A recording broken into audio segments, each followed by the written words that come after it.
I'm David Marsh. Welcome to Exploring the Human Journey.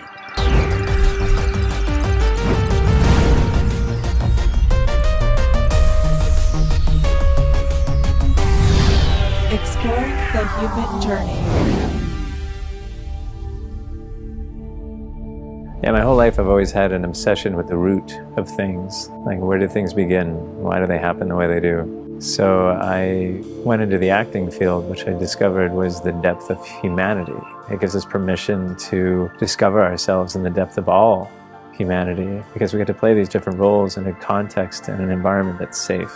Halfway through that career, I discovered Bioenergetics, which I didn't really believe or understand at the time had any relationship to acting whatsoever. It seemed quite strange to be in two different modalities that didn't seem to relate, but when I got into it, I realized that that is about the root source of discord. It's an alternative medicine that works with Western technology and Eastern medicine and combines the two. And what it does is it translates everything to a common language.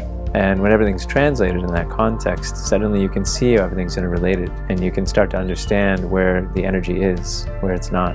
You can start to work with the body to unravel itself and tell its story. We start to understand why we're doing everything we're doing. I find that emotions in particular are expressed through behavior. So everything we're doing, everything we express is a reflection of an emotion. It holds itself in the body because there's a truth in that wants to be heard. You can't bury truth. You can try, but eventually it's going to come up. It'll find a way. And if you try to ignore it, it'll just get louder. And I found that with all these discords, all these tension points, that there's a story there. And some of them we want to hold on to because they feel so safe and they're so dear to us and they define us. So what we do with the technology is discover what's at the root source of the resonance. Where did it begin? And so we trace that back to the energy that's resonant with the body and to the world. In my experience, it manifests in so many ways in terms of disease and just patterns that we have that we continually to play out. So what I find is through this work is I'm able to, through the data and I'm a behavior analyst as well, so I read people's every little nuance of their behavior, their breathing, their eye contact, word choice, volume. And it's beautiful because I get a window as to how they're protecting themselves and how they're creating their story. So in seeing all of this, I get to see how they've made their story, why they're living it that way, acknowledge the actual truth underneath the story, and then we have the opportunity to write a new story. And we unravel its truth and say, here's what's going on, here's why you're doing everything you're doing. Because when you understand the emotions and where they're coming from, then you understand why you're doing everything you're doing, your job, your passions, your habits, your everything. And some of them are serving you and some are not. And the way you know if it's serving you in terms of its fulfillment is, are you happy? Because there's no reason you can't have that.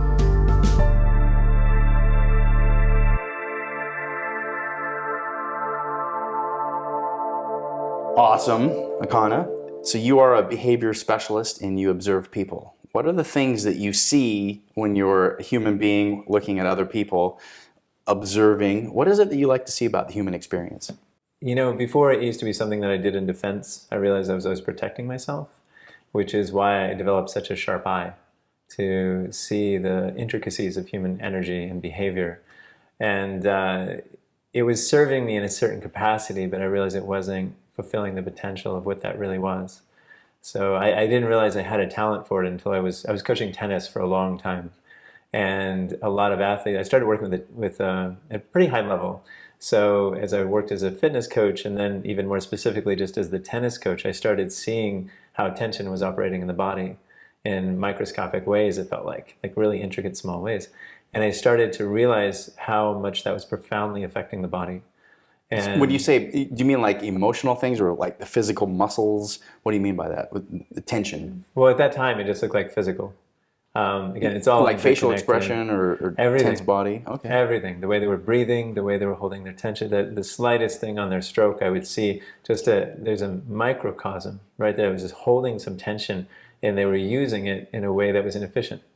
So part of my job really became how to enable them to be in the most fluid way possible so they could be as powerful, as efficient, as effective as possible, saving energy. And it was incredible watching, seeing that this unravel as like even the smallest amount of tension, and saying something. If I was working with one person with lacrosse and another person with it was like javelin or something, and I just remember the smallest tweak in the arm, and suddenly it accelerated the performance so significantly. And I was like, wow, like and that became one of my go-tos as I was teaching, was how do I find, without calling it like, look at all this tension, it's like, how do I curb them? And I found that one of my talents, my superpowers, was to be able to enable how to get behind all of the things that were in their way, so I could pull forwards their potential physically in the game. And I didn't realize I was working on an emotional level at the same time. What age are you at this time when you're working in that arena? 16. Oh, so you're quite young then compared to having years of experience. So you're just learning and exploring your observations then. Yes. And then I worked at a place called Ace Academy, which is an incredible tennis facility. And they had a very specific teaching method, which was incredible. And I loved it. And I got so into it. But within that structure, and because the caliber of the players was so high and the pressure was so high, it really gave me, it upped my game. It really put me in an arena where everything was challenged. And it was incredible to watch. And then it went into acting. So I went into college and I became a theater major. So where was that switch between, you knew you enjoyed observing people, but then you're like, hey, I want to be an actor? I don't, it's funny. I was on my way, I was in college, and I was actually, I was going to be pre-med. Before that was psychology, and I was on my way to the pre-med orientation, and I was just looking at the schedule, and I was like, oh my gosh. It's like, I'm not even good at half of these things. Like, this is going to be so hard. Oh, yes. And I'd fallen in love with a girl when I was 16, and she introduced me to Les Mis. And I first was just interested in her. And then I started to really listen. And I really started to understand and embody the energy of what that Les Mis was. And it affected me. I saw the whole musical. I just I'd never seen a musical in my life, but yet I got obsessed with this. I could not listen to it enough. I ran through the cassette, cassettes back then. Sure. I ran through the cassette 3 times and just destroyed it. And I just could not get enough. And I was like, wait, and then I found that there were more musicals. I was like, wait, there's more? There's more musical. I know. So I was like, wow.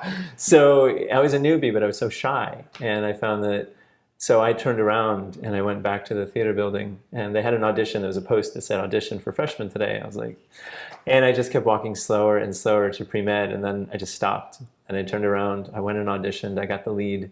Oh my God. And then I got the lead in the next 6 productions I was in, and I was done. I was like, this is it. You never did anything else? You just walked in and got the lead? Well, I mean, we did some things, the auditions and stuff. I had to tell a joke. It was a terrible joke. Of course, because you're awkward. It was amazing. I was like, I think it's only because I could do a backhand spring that it worked out. Oh. But it set in motion something for the rest of my life, because I discovered within the acting profession that it is about the depth of humanity, and it is about the fullness of the human potential for expression and connection and empathy and heart. And it dives to the depths of someone's soul, and the opportunity to embody these characters, these other lives. Because the energy of a playwright is profound. It's just, when they put this on paper, it's this profound, it's this co-creative process. And it's not like the playwright is just like, oh, let me just scribble this down. There's so much passion that goes into that work. There's so much intention. And so when we're able to embody and understand what that is and co-create with that process, you start to really explore the depths of what is possible. And the beauty of it is it gives you permission. When you're in that environment, you have permission for everything. Yeah, I love the co-creative, because as the playwright, he writes what he wants to see in the story, but then he gives it to the actor, and then the actor gets to create that character. Because the playwright doesn't necessarily know what the character is going to do when the actor gets it. So it's a beautiful co-creation. I love that. Yeah, there's a lot of, I think, fear, trust involved. Again, especially if your play is going all over the world. This is your work. I'm sure the writer would be, no, not like that. It's wrong. Just no. Yeah, but I'm sure that there's some give and take. That's beautiful. Yeah, there has to be. And that's the beauty, because then together you can create something you never saw before that you couldn't see independently. You know, they needed the lines, they needed the passion of the playwright and their text and their heart.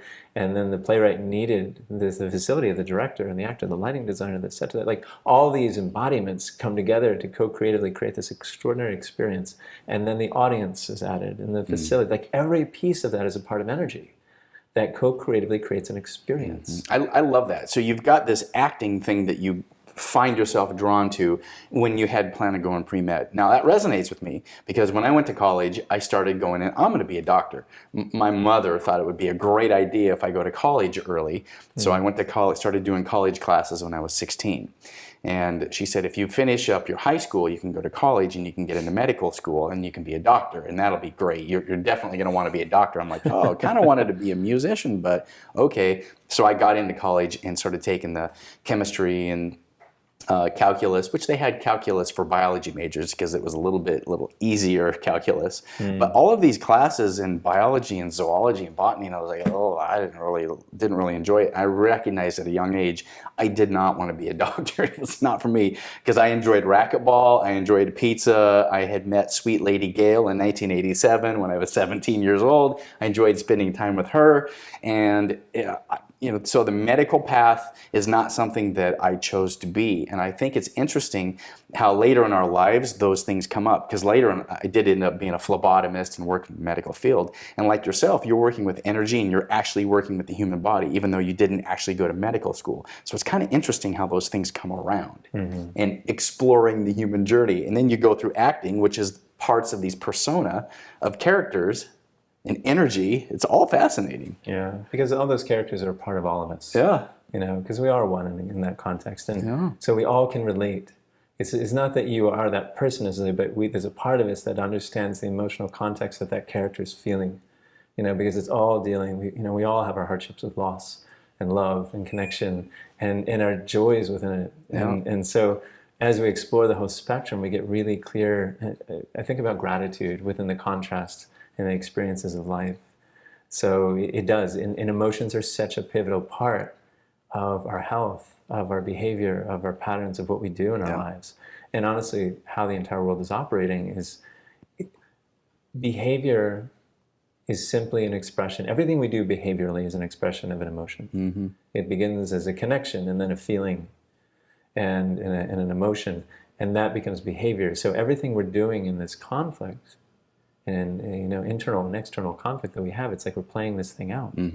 And I didn't realize that acting was giving me the tools to understand, not only to discover that in myself, but also in everyone I was seeing, everything around me, whether it was a group, or whether it was looking at government or looking at school structures, things like it's just like there was a continuity within that. And there's still, no matter what they are, if it's human, it's emotionally based behavior. And so there's a lot of discord going on clearly in the world.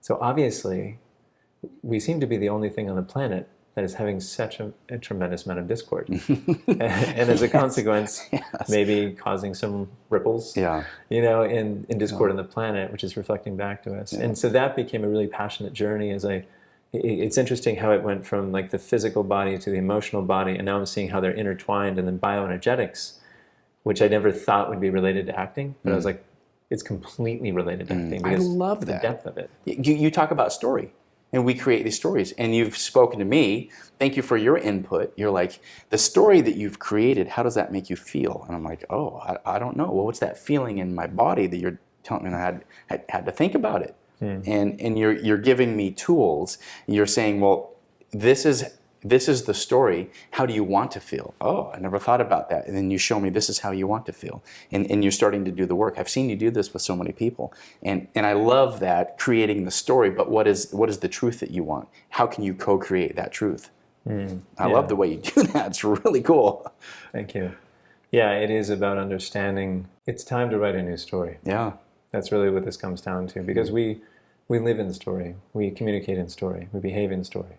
And we hold on and continue our patterns because of stories.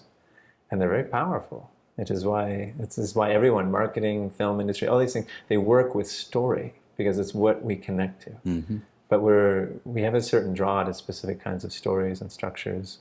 And that's why I think we have to be just aware of what we're creating and why. not in a trepidatious way as much as a conscious way. What is the story you're living and why? Yeah. And what story do you want to write? And I think we've forgotten to ask even know sometimes you have the opportunity to write a new story. Because we have so many billions of people on the planet. I don't think the population is the problem. I think the lack of love is the problem. Oh, wow. Yeah. Because if you look back to Emoto's experiments with water, Yeah. is that they would resonate, and meditate with love, with water, and it would change the cell construct. So imagine you had 7 billion people resonating in that way. It would change the cell construct of everything. We would change the planet practically overnight. Yeah. But it almost feels like it's so far out of our reach sometimes, or can we even believe that? Can we let go? Can we shift from our stories? And so that was the focus, is what I found with a lot of the clients I was working with bioenergetics, is that these stories that they were living out were owning their lives and creating patterns, which seemed to create discord in their body, discord in their lives, because everything is energy. Everything is a wave, a frequency. Yes. So it has a pattern, and it just keeps going again and again and again. People say, why does this keep happening to me? Yeah. We have patterns. And I've noticed that the root of all of this goes back to really emotions. And so I got so fascinated looking at so many hundreds of clients and just seeing like all these experiences, and also my acting students. And I enjoy being able to feel like what I do is I can see what's in the way of their light. Yeah. And I love that, because I see them when often they can't, and the divinity of what they are, and the power of what they are, and the beauty of what they are, because it's so important. Everyone's voice is so important, because the world needs us right now, and they need us within the fullest of all our expressions. Yeah. So to diminish that, to keep that down, is to rob the world, rob other lives, other people, of those gifts, of those experiences, and of the fullness of what is possible here.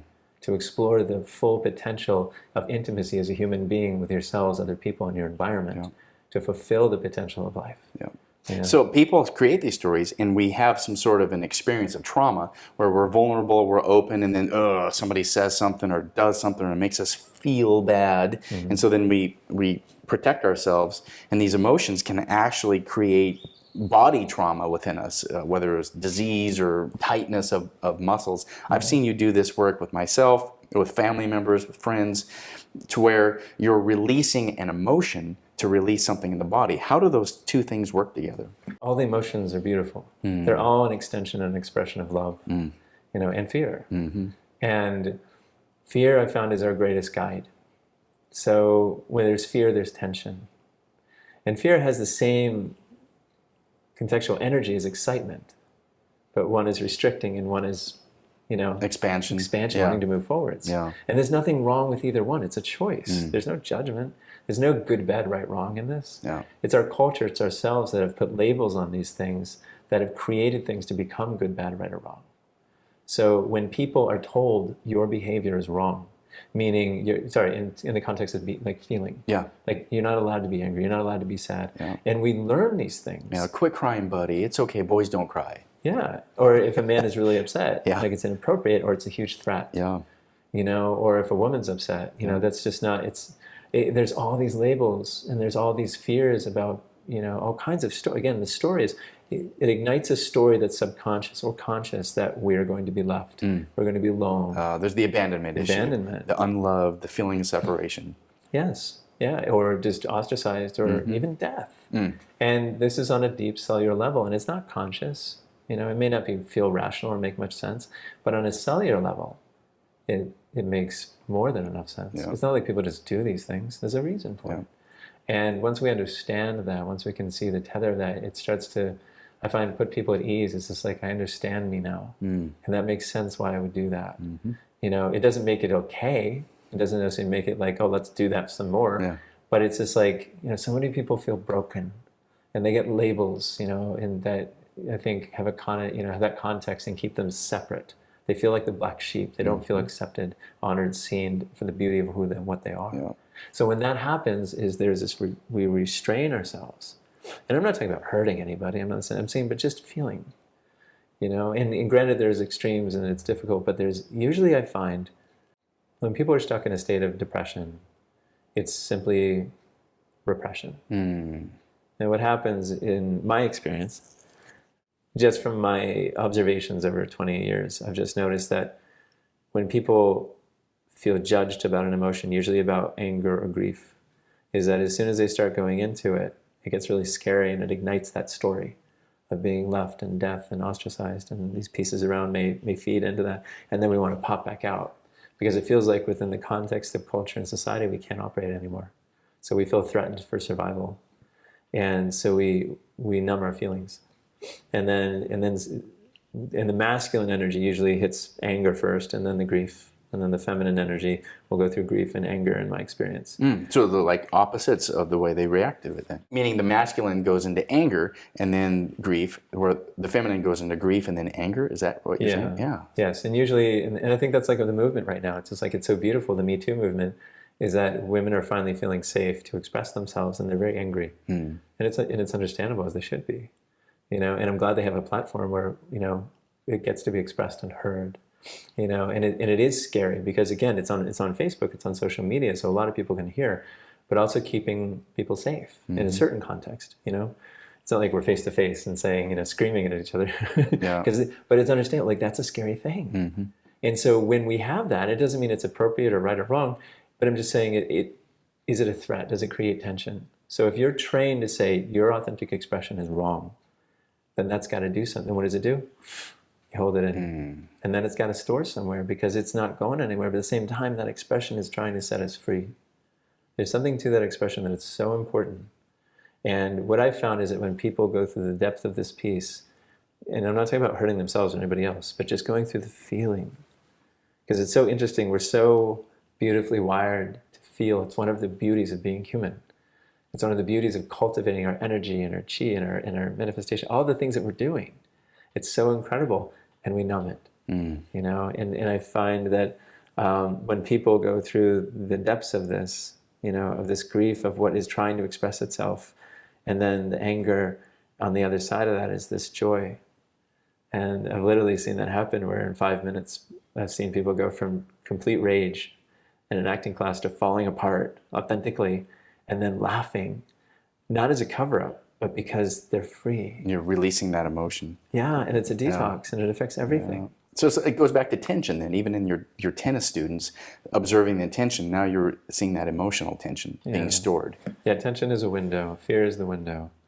Because they're both associated with each other, where there's a reservation, hesitation. So the modality, you've got a machine. I love the way you blend Western science with Eastern science, the Chinese medicine of the body, the energy, but yet the Western science of electronics, probes that touch things, and you're getting information. Your machine's fascinating. And so you're asking questions, you're reading something on the computer screen, and then you're writing down an emotion on a piece of paper. Explain that process.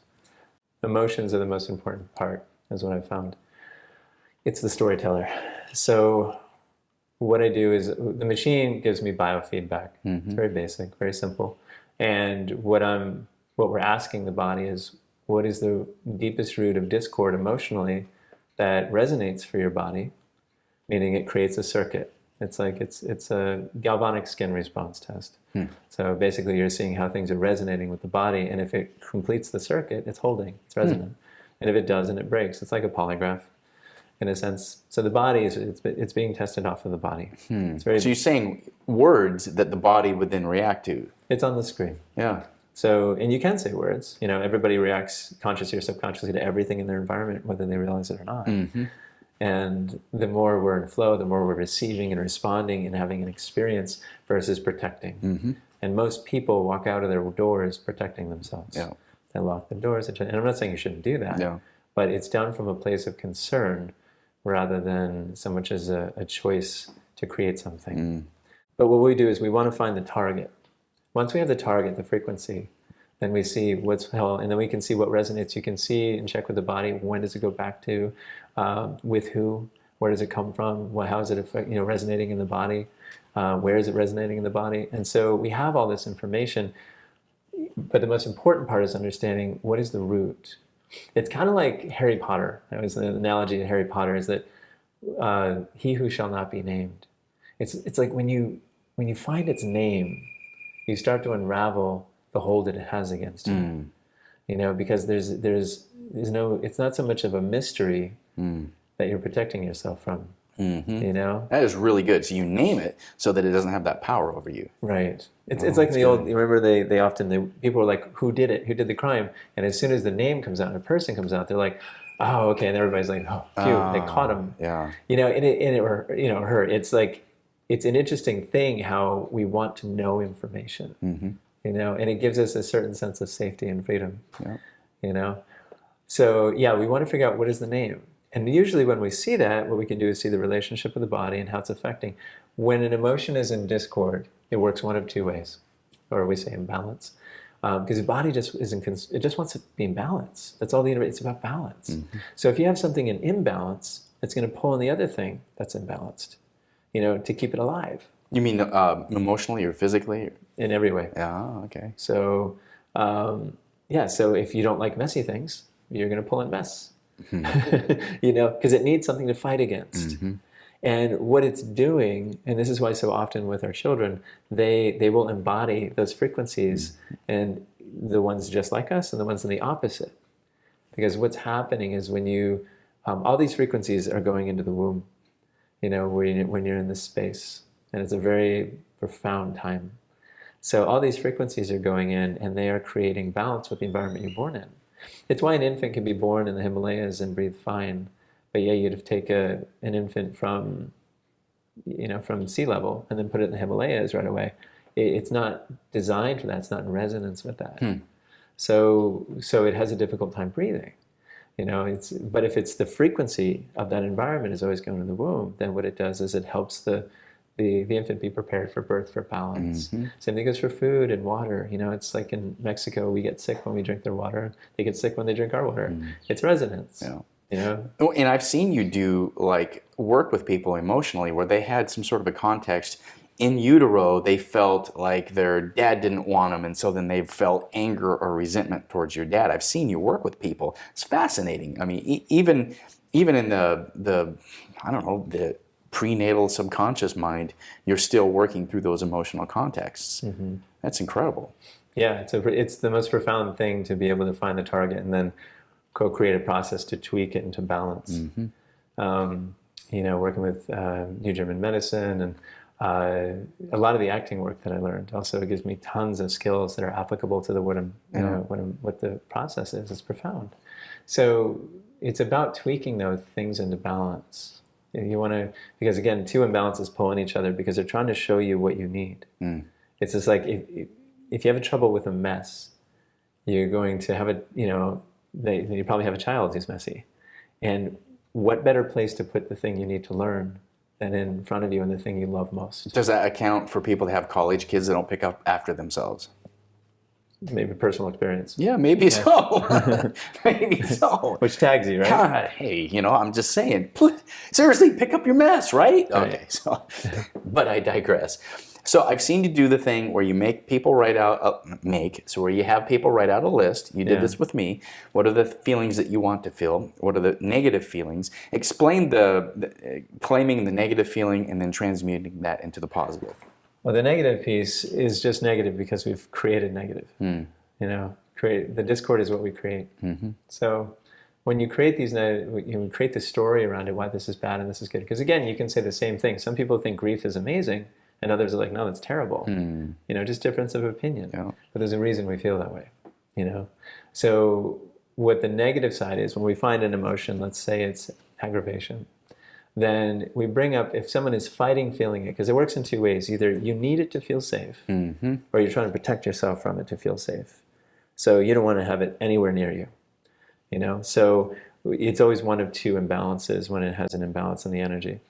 So what we do is we look at that and we see which one it is. It actually depends on the person and what's going on. But if it comes up as negative and positive, this is the last part of the process, is looking at the affirmations that are specific to it. Because an affirmation is an intention and a sound frequency. It's not just words. You know, it's far greater than that, far deeper than that. So when they're deliberately set into a specific target, You know, it's really there, and it's at the deep of the deep, and we can go down to the root. Because again, when you unwind that, you change the tree, or it decomposes and becomes a new one. You know? Whoa. So it's one or the other, because you're shifting the frequency. You're changing the frequency. So when you acknowledge what you've created negative, you're honoring the thing that you don't want to look at. You know, the thing we fight is the thing we usually bring in. Yeah. You know, so if you don't even want to look at that, guess what you're going to keep pulling in? And it's coming in because it's trying to show you that there's something there for you, and also there's nothing wrong with it. You know, the more we hate something, the louder it gets. Yeah. You know? Yeah, I hate that part of attraction where if you don't want something, then that's what you're going to end up bringing into your energy field. Right. But for good reason. Oh my God. Yeah, because you have to deal with it. Well, you get to learn from it. Yeah. It's like, here's the thing, until you invite your deepest enemy over for dinner, you don't really know them, because we've become so, we don't understand them. We dehumanize things and people and places, and we make judgments based on whatever we hear, and it's these feelings. But do we really know? Have we really spent time to hear someone? Mr. Rogers, I think, said that. He said, if you actually spent an hour with anyone, I don't know how, you know, for dinner, I don't think you can ever hate anyone, because you understand their journey more. You know, if you just ask and listen rather than project and try and defend. So it's such a powerful process to say, you know, I love anger, you know, because anger has a service.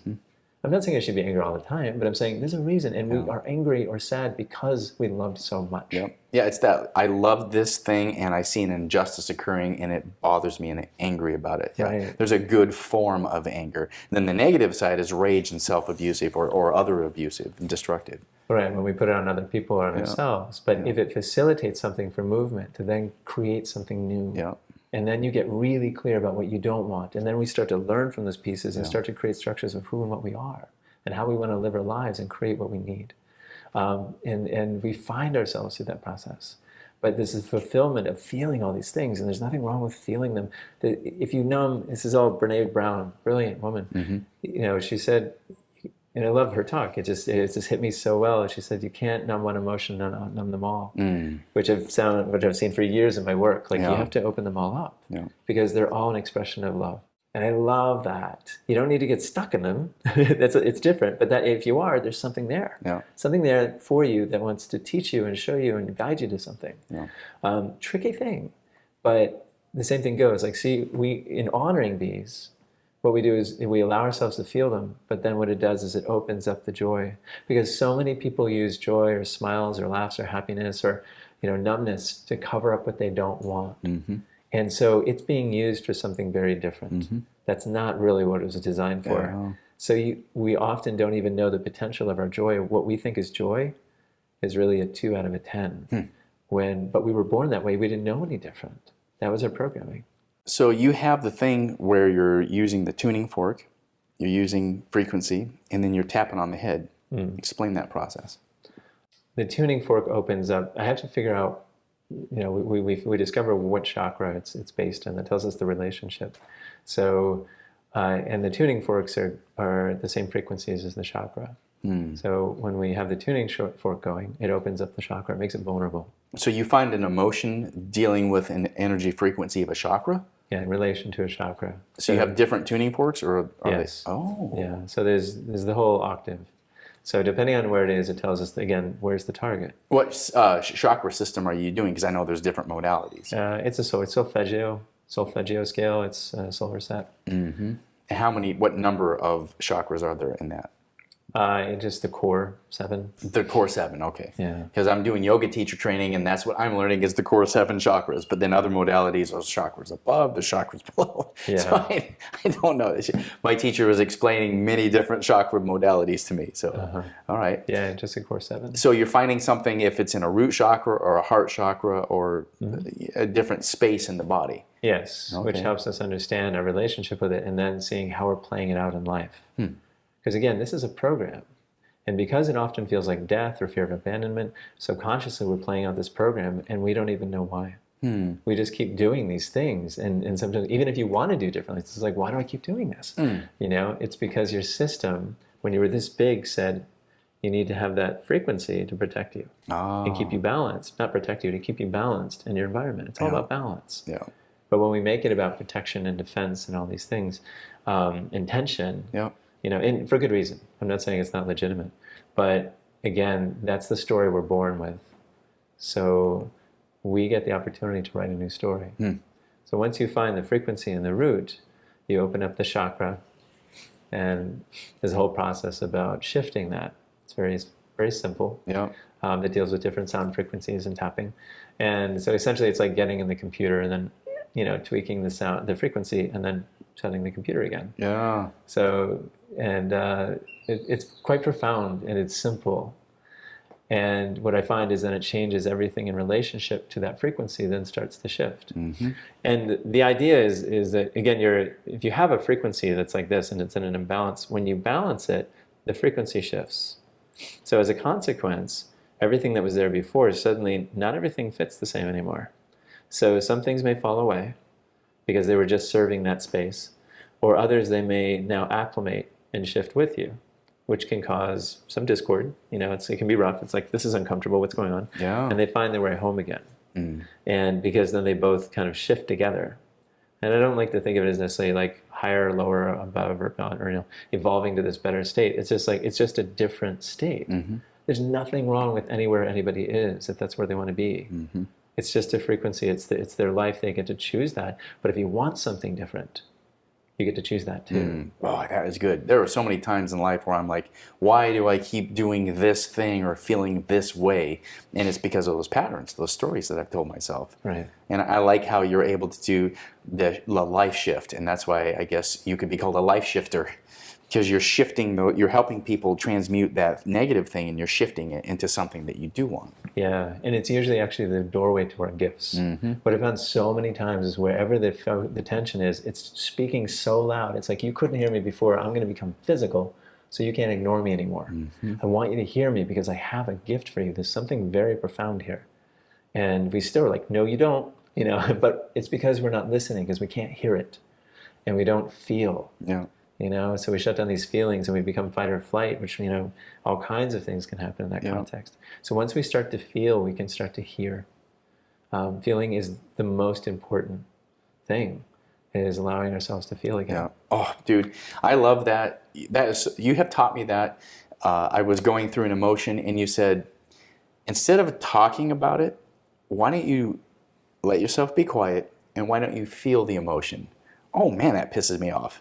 I'm like, what do you mean? I want to process and talk through it. And then you nail me. You go, that's operating out of your feminine, where you just want to talk about it. I'm like, what? Are you calling me a girl? And you said, no. You're operating out of the feminine, where you want to talk and process. Operate out of the masculine, where you just sit with it. And then when you have something to say, you'll say it. All right, so I thought about that. So I just let that feeling there. And instead of being afraid of it and rejecting that feeling, I just felt it, and then, okay, what's the story? Okay, and then realized maybe it's just a story, and I let it go through. And it was a negative thing I was working through. So that was very profound to me. So give some context about the masculine, the feminine, the feeling. Give some context to that for people. What I've found with the masculine and feminine, and this is a big part of my journey right now, the last 6 months have been so profound for me in that context. I realized for so long I've been acting out of an imbalanced masculine. The masculine's job, our opportunity, is to become the tree that the feminine can dance around. Wow. Yeah. Okay. Say that again. That was awesome. So the feminine's power is in her love. Yeah. And it's so powerful, it's so scary that we've almost tried to silence it for fear of what it really is. Wow. But the masculine's job is to create an environment where the feminine never sees fear coming, especially in relationship to the masculine. He becomes the fortress that doesn't protect her but holds her. Meaning protect, like having to defend, but just creates an environment where you never feel the need for it. Like that providing, protecting energy. Yes, always feels nourished, always feels held, always feels protected. Where the only fear she's working through is her own expression. is her journey and her process. It's not because he is there. He does the opposite. He creates an environment that because he is there, so much is not need. There is no fear. So therefore, the love can continue to grow and resonate and fulfill its potential, because the creative expression of love, it's all sacral energy. When we numb sexuality, when we numb our creative expression, when we numb our feelings, they're all affected. It's a profound thing that's happening with sexuality right now, especially the masculine and feminine. So, but all of us, when we cultivate these feelings and this energy, it's funny. It's the most powerful energy in the body, but we feel like it only goes one place. And it's not. It's our creative expression. So we end up displacing that energy in so many different ways, but instead of cultivating it and allowing ourselves to feel more until we have to express. So if you take the power of that cultivated energy and expand it through your body, with Qi and Tantra and, Kwadoshka, all these different works, these ancient practices that really aren't about sex as much as they are really about your energy. Yeah, your power source, your internal strength. Yeah, and it all starts there. Like, that's where you feel the most. So if we allow that to spread and move, we start to, then it's like, eventually we start to be so much more sensitive to everything. We start to feel so much more. And then there's so much more joy from that. There's so much pleasure from that. So washing the dishes becomes a profound experience. And there's so much fun in just the co-creative process of doing that once we have a different, again, lens. But it's been so, we're so numbed in so many ways. And it's like we have the right target, but I feel like we're approaching it from a way that isn't hitting the mark. Yeah, I know for my journey that shame and guilt has been tied to sexuality, and if you suppress your sexuality, you're going to suppress your spirituality, because I think the two are tied together. Your personal growth, your personal understanding of source and spirit, and that energy of sexuality. I think there's a lot of teaching there. There's a lot of energy there. How does a person find comfortability in their sexuality and be able to use that energy in their personal life? Well, I think it's about doing it as an individual first. It's finding the energy and the feeling and cultivating and moving. There's so many profound practices that do that. And I didn't discover that in depth until about 5 months ago, and then started to really understand. Masculine in its construct in its divinity, is to be inspired by the feminine. And because she is so expressive, because again, it's that sacral energy and that love, again, it gets to express. There's so much gratitude for the masculine being there and being able to hold space, that no matter where she goes, or the feminine moves, she always feels safe around the masculine. Not only that, but worshipped, and I don't mean in the sense of like gods, I mean in terms of gratitude. It's so inspiring to see the feminine in its full expression, and it just makes the masculine want to be more and stronger and better, and be the fullest potential of what it can be. And they inspire and feed each other. Then she feels even more safe, more held, more honored, more worshipped, and then she can surrender to the masculine. And then she gets to be held in that, because then there's no fear, there's no tension. And in surrendering, and I don't mean submissive, I mean allowance, letting go. And when that happens, then there's this beautiful process where they're able to co-create together fully. Because he's worshiping and she's surrendering, and then they're just feeding off of each other. And then together they can create what they never could have seen alone. But so often we're trying to do this independently, or trying to fix the other. And I've destroyed the deepest relationship of my life doing that. Not even knowing I was doing it, but wow, did I get the lesson. Wow. I will never do that again. It was so beautiful though, because what I got from that was so profound and so important. And the creative expression of both of them and what they're doing in the fullness of their life then starts to manifest in every way, whether that's a child or the expression of their quote-unquote work, their passion. And that is a profound thing to watch. That's beautiful. Yeah. I've seen that in my relationship with Sweet Lady Gail, how as she feels more emboldened in her femininity, as I give her the feeling of that space of safety and love and caring for, she's able to be so creative and so passionate. And my relationship with her has really blossomed, and it has been just a beautiful experience just to see her passion and her fire and her creativity just be fueled by a space of safety. Safety to experience, safety to explore, safety to be who she is rather than feeling like she has to do something to meet a stereotype. And there's a lot of personal development that we've gone through in recent months. And, just understanding victimhood versus being a rescuer and transmuting that energy into empowerment. Yeah. So there's a lot of personal growth behind the scenes that I don't need to tell you guys about, but we're doing the work. But there's so much beauty there when you just allow yourself to be in your natural state of flow. And you'd even alluded to that earlier, of just that natural energy that we have flowing through us. Yeah, we're designed that way, and we want that. And it's when we find it, then things just fall into place. Yeah. But again, if the masculine is subservient, if it's aggressive because it wants to take love back, or if it's running away, there's nothing dependable about that. There's nothing to surrender to. Yeah. It's important the masculine takes responsibility for that. They have to show up. Yeah. They have to be there. I find there's a fear in that, and I have operated out of fear, a fear of not being loved and wanting to control or having to be in a space of like, well, if I don't feel that way, then I'll just push away, or instead of just opening up. And that's part of the work, is just opening up and feeling that feeling. Yeah, feeling everything that's in the way of love. Mm-hmm. Yeah. And rather than rejecting those things and say, I'm not going to deal with those, but allowing them to be present and then to understand them. And that's the power. That's the power through the work that you do.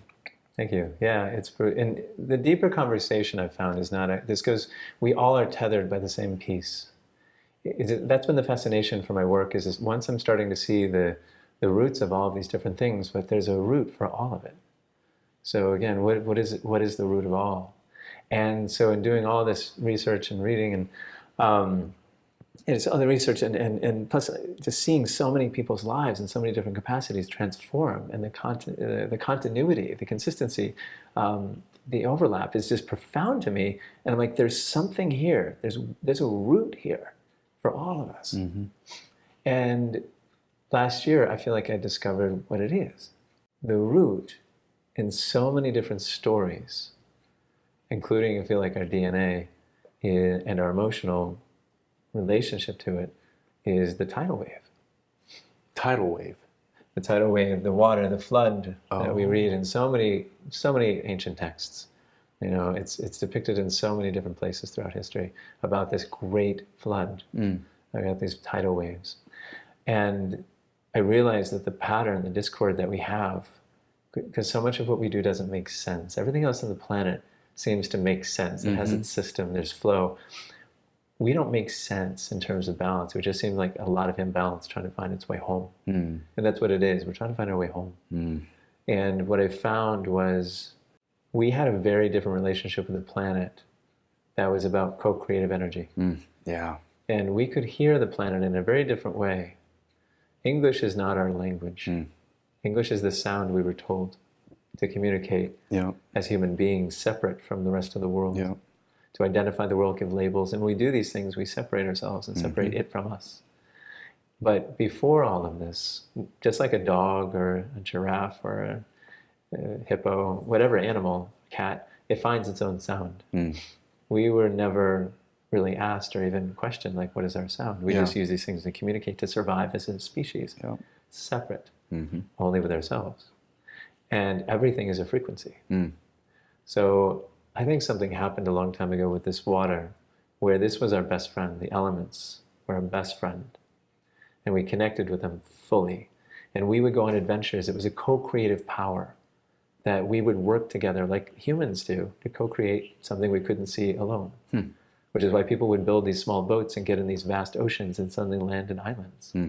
It's because they were co-creating with this ocean energy that was communicating with them, not in English, not in French, not in German, but in this language that supersedes all. It's an intuition that's a knowing.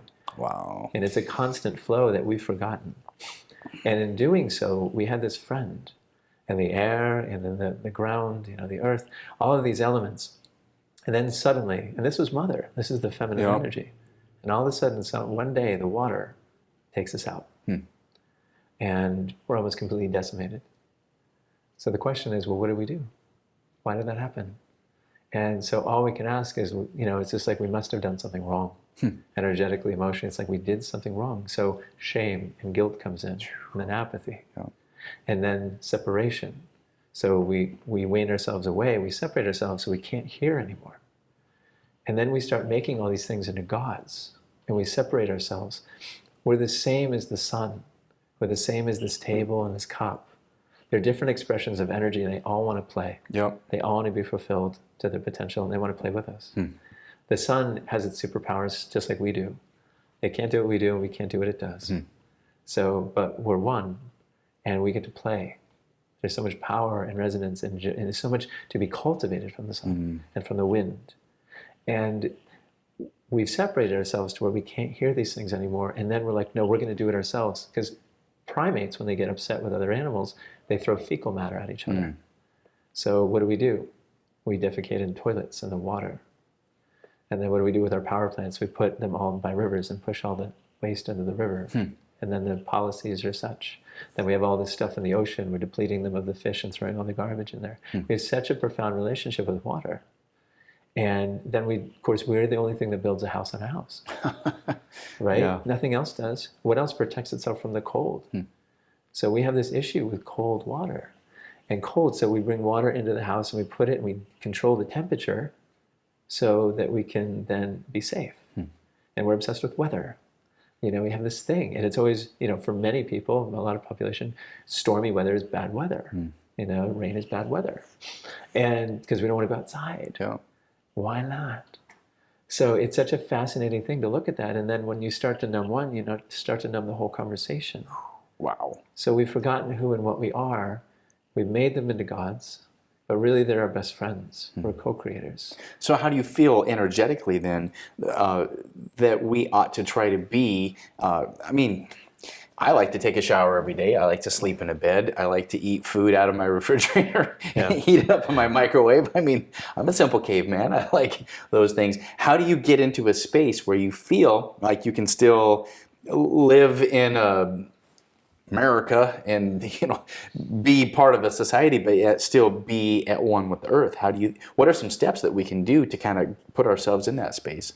Well, right now we're playing it out with each other. In my opinion, the feminine is playing the role of the earth, which is why we've suppressed their vote, suppressed their voice. Is because the feminine has all the power. So we're kind of saying, screw you, but we're also really angry. We don't want to say anything because the power is so strong. So what I've seen us do through history is suppressing the feminine. That's where the power is. And the masculine is playing the part of humanity. And, all humans, both genders. So because we can't hear anything else anymore, we're playing it out with each other. And it's like the rest of the world is watching us and hoping we'll come home. And things we can do, I think Windhoff is completely on target. Because, any man who can be in Arctic water for 2 hours and not change his core body temperature, he's in resonance. It's all about resonance. So it's our relationship with things consciously and subconsciously. It's not that you can't build a house. Don't get me wrong. It's not like we need to all live outside. You can. It's just subconsciously we're building a house to protect ourselves. We're not building a house to co-create a process with the planet, to design something for an enjoyable, positive experience all the time. And it is enjoyable, but usually because we feel safe. Because we've achieved the dream, we've achieved all these things. Where is the resonance of co-creation? And that's when it doesn't matter what you do in that context, in my opinion. It's just what is the resonance with anything? You can look at Chernobyl. Right now, they say we can't be there for 20,000 years, but there's animals flourishing there. Explain that. It's because they're in resonance with it. Radiation is a frequency. So when you're in discord with something, it's going to cause tension and conflict, and then it's going to appear in other ways. But when you're in resonance with something, then again, I'm not saying we'll just jump around in Chernobyl and just be like, yeah, I like radiation. This is a deeper issue. And this is something that we need to look at, because we have to understand we protect our feet from the ground. We're on roads, we flatten out the earth, we put rubber on everything. We're never touching the ground practically. But yet that's where our energy gets received, grounding work. Like, it's so amazing for our health, and we never touch it. Now, you're physically talking about taking your shoes off, putting your feet literally on the ground. That is so important. People don't do anymore. We wear rubber on our shoes, and we have concrete and asphalt space that we walk on, there's something so beautiful about physically grounding. And I've seen that video that was online. I think it's called grounding. Grounding, Where the guy's physically saying it's important to touch the earth. Yeah. And I've seen you do that work with your clients, where you'll send them into an outside space and just say ground for a while. Mm-hmm. It's about reconnecting. Mm-hmm. And it's almost like a homeopathic version. What we're doing now, I'm finding, is we're using technology, because it's like we want to do it on our own.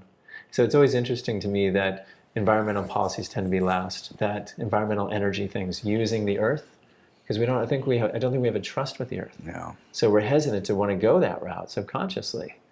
And so we, of course, make that last. Yeah. The wind power, the solar power, it's so much harder. And I think there is still kind of like, we're really pissed off and don't know how to express ourselves, and where we feel safe. Yeah. Just like I feel like part of the Me Too thing is coming up. It's just like women want to express themselves, but they haven't felt safe because we haven't provided, as masculine energies, an environment where they thought that was okay and they wouldn't be hurt or traumatized or separated, or instead of embraced and heard. I say, yes, I understand and I hear you and I honor this and it's important. I'm so glad you said this. No. And that's where we need to begin the conversation, is by first hearing each other. Because what I've found is that the conversation underneath the imbalanced masculine feminine speaking, the divine message is still the same. But because it's coming through an imbalance, like inner child energy, we start judging that, and we're not hearing what is actually trying to be communicated. And that's caused me so much pain and loss, because I was missing the boat. The messages were so important, and I couldn't hear it till it was too late. And then when I did, that's of course we have impacts, and we don't forget that. Yep. So I'm never doing that again. I'm never leaving love again. Yeah. It's so important, because what we've been running from is love. And that's what we received from the planet. And then when something got ripped, it's just like we're always fearing love now. When is it going to hurt us again? Yeah. And we need to start surrendering, in my opinion, to trust and hear and receive and feel, and keep leaning into those pieces together. That's a profound journey, but it's time to write a new story, and we're running out of time. Yeah. The work you're doing is so good on giving healing, first of all, in that emotional context, creating that new story, and then creating connection. And whether you're in a tribe of like-minded people, or in a relationship with your loved one, or a family, you're creating those connections. And I had not ever considered that, how it's actually a global Earth connection too. So what are 3 easy steps to making the planet a better place? What are some things that we can do just in a simple matter of creating connection, both with other people and ourselves and the earth? The most profound things that have happened to me have been with cold water. The things I've seen and learned and understood and felt and experienced as a consequence have blown my mind. And working your way into that, maybe progressively, it doesn't have to be a shock to the system. You can do it for 10 seconds, 15 seconds. Humankind is utilizing technology to do it itself, because we started worshiping technology to do what we've forgotten we can do. So it's our portal to see ourselves, but we're making it external, I think, because of this lack of worth.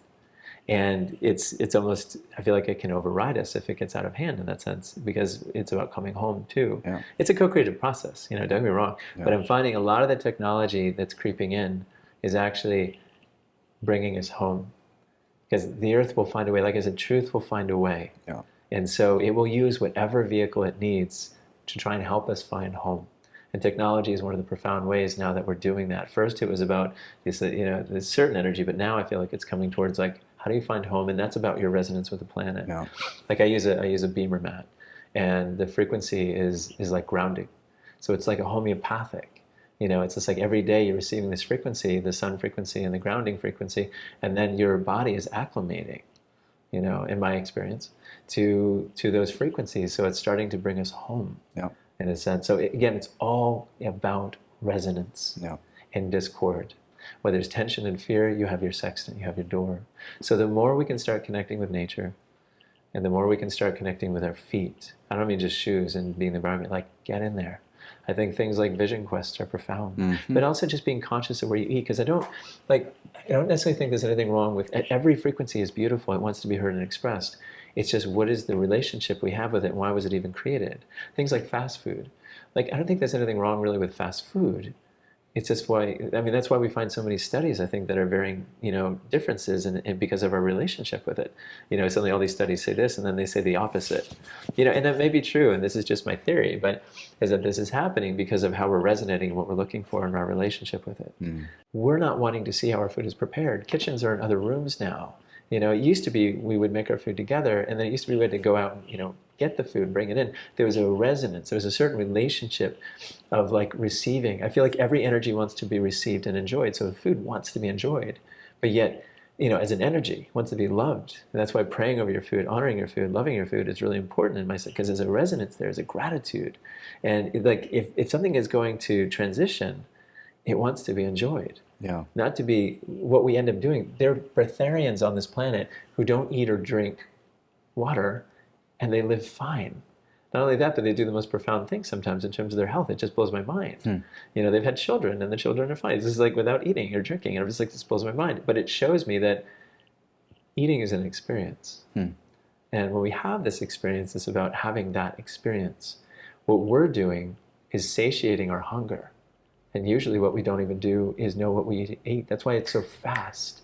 So the energy behind fast food, how it's created as well as how it's purchased and how it's eaten. It's in the car, it's on the run, we're multitasking, we're not even experiencing something. So we get numb.